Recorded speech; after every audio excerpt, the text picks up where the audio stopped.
Welcome back to Multiversal Studios. This is What If Alexis Was the Protagonist Instead of Jaden, the final part. This is the fourth installment of the series, so if you haven't watched the others, I'll leave a link to those in the comments down below. Now before I jump into the video, I just want to give a huge shout out to Charm City Gamer, who has been the biggest fan of this series and has been asking for this video for the longest time. So in honor of that, I have taken inspiration from some of their ideas for this video. So let's jump right in. Now to do a small recap from the last video, Alexis meets with Jaden, who gives her the Yugioh card, as well as discovering that she is indeed the Supreme King. And in order to ensure that she isn't consumed by the light of destruction, she needs to master the power of the Supreme King before it's too late. Alexis, after visiting her brother Atticus, knew what she had to do. It was also the same night that she was visited by Sartorius. The good that was left in his soul entrusted Alexis with one of the satellite keys, a key which Sartorius needed to spread the light of destruction across the entire Earth. Alexis woke the next morning with barely any sleep as she clutched the key to the satellite close to her chest. She checked the key again in the morning to ensure that she hadn't dreamt the whole thing. It was very strange. The Sartorius she spoke to last night felt like an almost different person to who she spoke to in person. There was zero malice coming from his words, and she trusted him. At the very least, she knew she had to keep the key safe. And for her to do that, she knew she had to master the power of the Supreme King. It was at that point Alexis' door burst open, a second uninvited guest in the space of a few hours. It was her brother, Atticus. You could have at least knocked before entering. Of course he wouldn't knock, they had grown up together after all. He asked Alexis if she was ready for the training, and he seemed very serious, and she wasn't surprised after a conversation with Atticus last night. This was nothing to joke about. She decided not to tell him about the satellite key, as he seemed like he was already under a lot of stress, and as soon as she went outside, she understood why. Atticus had unlocked Nightshade by the time she had walked out the door, and once again, Atticus gave in to the darkness in order to help Alexis gain access to the Supreme King. Alexis took Yugioh from her breast pocket and shuffled the card into a deck. Something told her that Yugioh would be key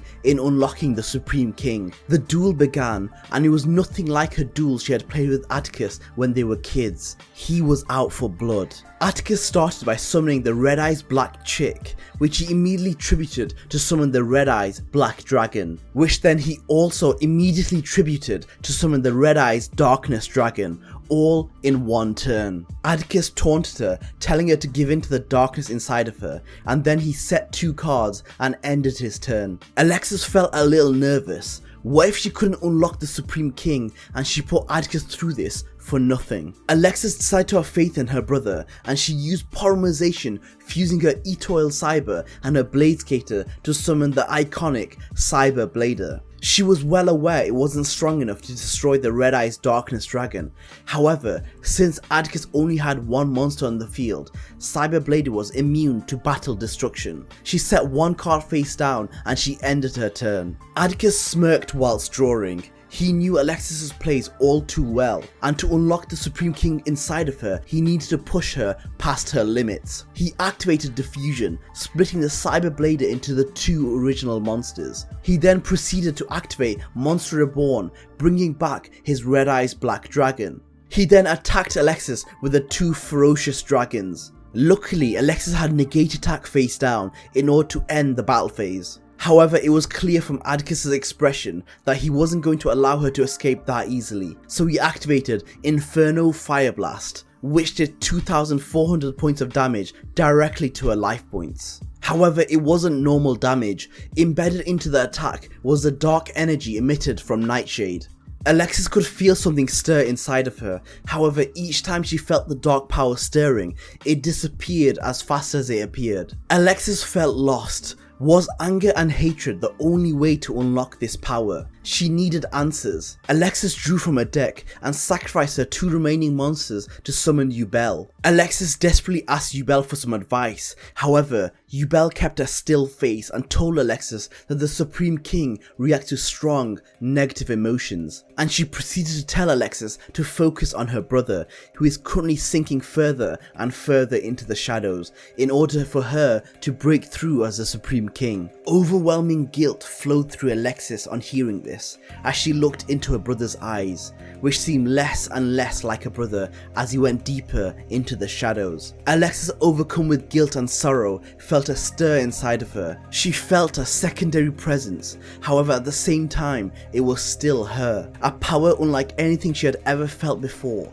a completely different feeling to when she was possessed by the light of destruction. However, the Supreme King energy that flowed through her veins was equally a cold feeling, full of negative emotions. Alexis's eyes changed to a bright golden orange. Yugioh told her that she did it, that she had finally become the Supreme King. However, Alexis stopped her and proclaimed, I am the Supreme Queen! Alexis had taken the power and the title of the Supreme Queen, finally fulfilling the prophecy. Hi guys, just a quick break to remind you guys, if you haven't subscribed to the channel already, make sure you hit that like and subscribe button. Back to the video. Alexis turned her attention to her brother. She felt strange, like it was an out-of-body experience. It was like watching someone else duel, however at the same time, she was in control of this awesome power. It didn't take long for Alexis to defeat Atticus. The power of the Supreme Queen far outweighed the power of Nightshade, and Alexis sealed it once more. Alexis went over to her brother to check if he was okay. However, Atticus looked into Alexis' eyes and told her that she did it. Alexis had become the Supreme Queen, and it wasn't a negotiation within her body. Alexis and the Supreme Queen were one in the same. Yugioh appeared as a dual spirit in front of Alexis and bowed to her. Alexis was taken aback, but she didn't enjoy this kind of attention. Alexis told Yugioh that she had unlocked the Supreme Queen just like Yugioh had instructed her, and asked Yugioh what was next. Yugioh told her that she now had the power.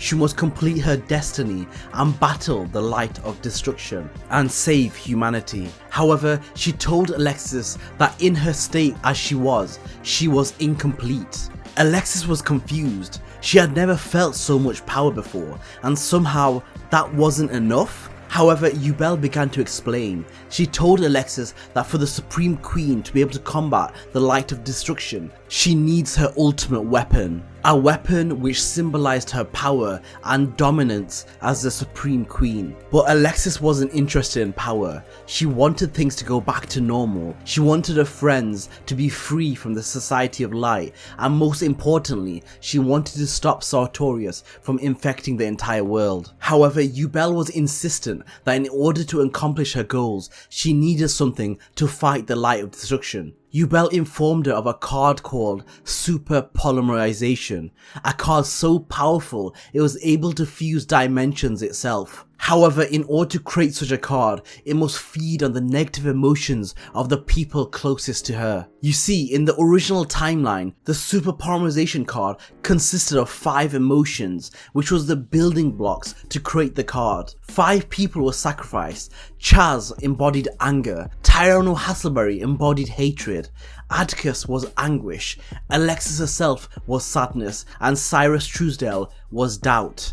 However, Alexis refused to create a card which in her eyes was evil, a card created with the deepest, darkest parts of human emotions. Alexis had a different idea. She didn't like that she had to rely on guilt and sadness to unlock this new power, and she wasn't going to go down this path. So Alexis suggested a different method to create this card. She relied on the positive emotions of her friends and family in order to gain enough power to build this card. Yugioh seemed doubtful, however she didn't defy Alexis as she had sworn to protect the Supreme Queen. So Alexis used 5 different emotions. Atticus represented hope in her eyes, Hasselberry represented loyalty, Chaz embodied unwavering persistence, Jaden embodied happiness, and Zane was strength. Even if some of her friends had chosen different paths, she chose to see the goodness in them. With all this power, she created a different card. This wasn't the super polymerization. The card which appeared in front of Alexis was called Supreme Polymerization. Yugioh was astonished. In her eyes, Alexis was truly incredible. She had only ever known one version of the prophecy. However, Alexis sought a new way, a path which strayed from the darkness. She was truly the one worthy of this power. Alexis picked up the card. She could already tell it held immense power. However, it resonated with the power already inside her. It was a perfect match. She realized at that moment that only she could wield this card, as anyone else would probably crumble under the pressure. However, Alexis was born for this moment. A sense of clarity washed over Alexis. Sartorius by this point had already realized that one of the keys to operating the satellite was missing. He confronted his good side regarding where it was, and it wasn't long before he realized that the key was with Alexis. The enraged Sartorius immediately dispatched members of the Society of Light to track Alexis down and retrieve the key, which coincidentally was around the same time that she had finished creating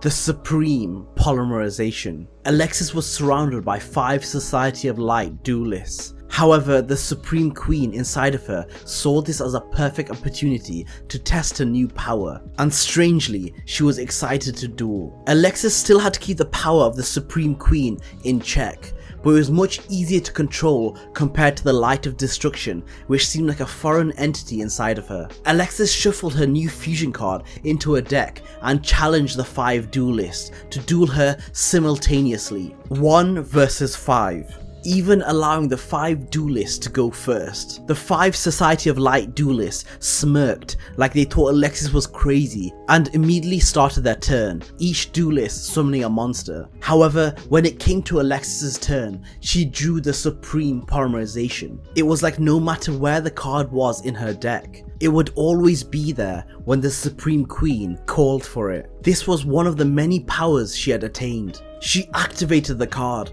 fusing all 5 monsters from her opponent's side to summon the Supreme Hydra of Darkness, allowing her the ability to attack depending on the amount of monsters used for the fusion, and gaining attack equal to every monster she had fused together, giving it a total of 6,400 attack. However, in order to activate such a powerful card, she had to pay half her life points, which was a small price to pay considering she had secured victory against 5 duelists in one turn with 1 card. After the duel was over, Alexis was amazed by the power of the Supreme Polymerization. It seemed way too powerful of a card. However, when she did use the card, she did notice that it came with a toll. It drained her energy considerably, leaving her feeling exhausted. She used this time to check on her brother, who was now resting in her apartment after the duel. Yugioh appeared next to her and reassured her that Atticus would be fine. Yugioh could sense that the darkness inside of him was once again defeated and locked away. However, she also stated that similar to Alexis, the power of Nightshade, similar to the powers of the Light of Destruction, would always be inside of them, waiting for its opportunity to take over. But now that Alexis had become the Supreme Queen, she stopped worrying about the Light of Destruction inside of her, but Yugioh still seemed concerned. Alexis, fresh of a win, made up her mind. She was going to confront Sartorius once and for all. Yugioh warned her to rest, as Yugioh had witnessed the duel from earlier, as it was worried that with Alexis feeling fatigued, she would give the Light of Destruction an opportunity to take over. However, Alexis's ego had greatly increased with her newfound power. This unfortunately was one of the negatives of the Supreme Queen. Her arrogance blinded her from her usual cautious self. Alexis headed towards the old obelisk Blue Dome, which was now where Sartorius was ruling from. She walked past many duelists which stared at her but seemed to give her free passage into the dome, almost like they were instructed to allow her inside. As she got closer to Sartorius's boardroom, she saw an unconscious body outside, a familiar person. It was Aster Phoenix. It seemed he had also decided to confront Sartorius, but met with an unfortunate loss. Alexis promptly propped his body up against the wall and proceeded to burst through the doors. There she found Sartorius, as he usually was, in the same chair, using his tarot cards to see into the future. When she entered the room, Sartorius didn't even glance up to look at her. Instead, he spoke to her whilst his eyes were still fixed on the cards below him. He said he had been expecting her, and that she had grown powerful since the last time he had seen her, and even used her title of Supreme Queen in a mocking tone. "It's over, Sartorius," Alexis said, brandishing her duel disc. However, Sartorius seemed far from concerned, and even offered Alexis a second chance to be at his side. He went on to explaining the misery and cruelty in the world, which was only growing day by day, and with his plan to turn everyone to the Society of Light, he could eliminate crime itself and create a peaceful kingdom where everyone would live in harmony. This may have sounded great at first impression, however, Alexis had been at the mercy of the Light of Destruction once before, and she was fully aware of its evil power. Sartorius, convinced that Alexis wouldn't be swayed so easily, accepted her duel, with the terms that if he won, she would have to give him the key to the satellite, and once again join the Society of Light. However, losing seemed like a foreign concept to Alexis and readily agreed. The two great powers colliding, the Light of Destruction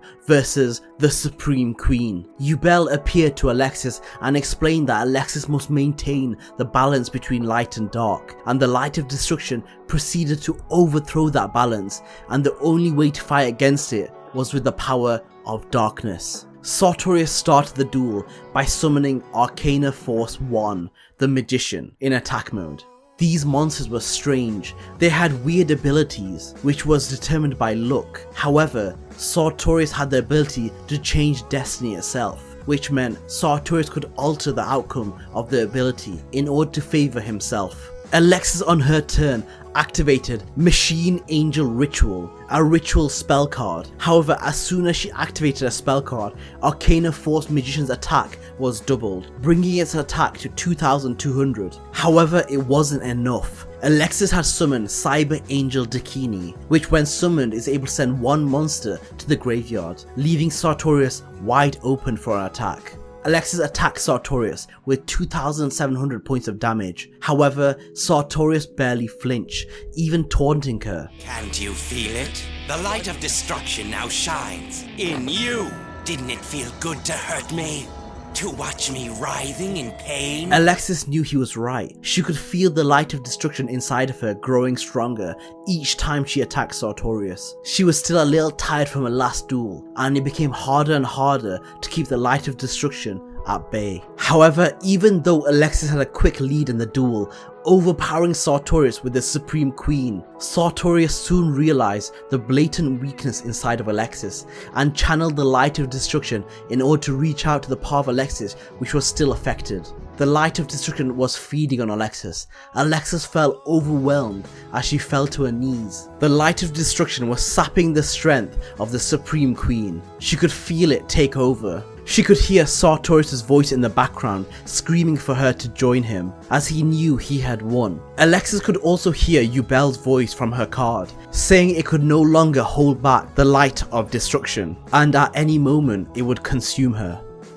Alexis drew a card from her deck with the remainder of the Supreme Queen's power and activated Supreme Polymerization. However, instead of fusing the monsters on the field, Alexis fused her soul with Yugioh's soul. Sartorius was shocked and had no idea what just had happened. Alexis took a big risk and added a third entity into her already chaotic soul. However, Alexis slowly got to her feet and faced Sartorius. Alexis's eyes was now a different colour than before. One of them was blue and the other was orange, symbolising a successful fusion. You see, with Yugioh a part of Alexis's very soul, Yugioh acted as a barrier, separating the two great powers inside of her, regulating it for Alexis. Alexis smirked. Not only did she have access to the Supreme Queen, she also had access to the Light of Destruction. She could channel both powers, increasing her powers immensely. Sartorius summons his greatest monster,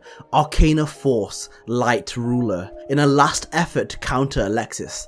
However, nothing could stop her at this point. Channeling both powers, she could now rely on both the abilities of the light and the darkness, as they both worked for her. Alexis summoned the iconic Ice Queen and then proceeded to use the magical stone of excavation, discarding 2 cards in order to add supreme polymerization back to her hand. She then used it to fuse her Ice Queen and Sartorius' Light Ruler in order to summon the supreme Ice Ruler. Alexis attacked a defenseless Sartorius, winning her the duel. As the duel came to an end, the Light of Destruction left Sartorius' body, desperately looking for a new host or facing destruction. However, Alexis reached out her hand, absorbing the Light of Destruction into her own body, ensuring the Light of Destruction never possessed anyone ever again. It was her burden to bear. Alexis consuming all the energy was too much for her to bear as she collapsed on the floor.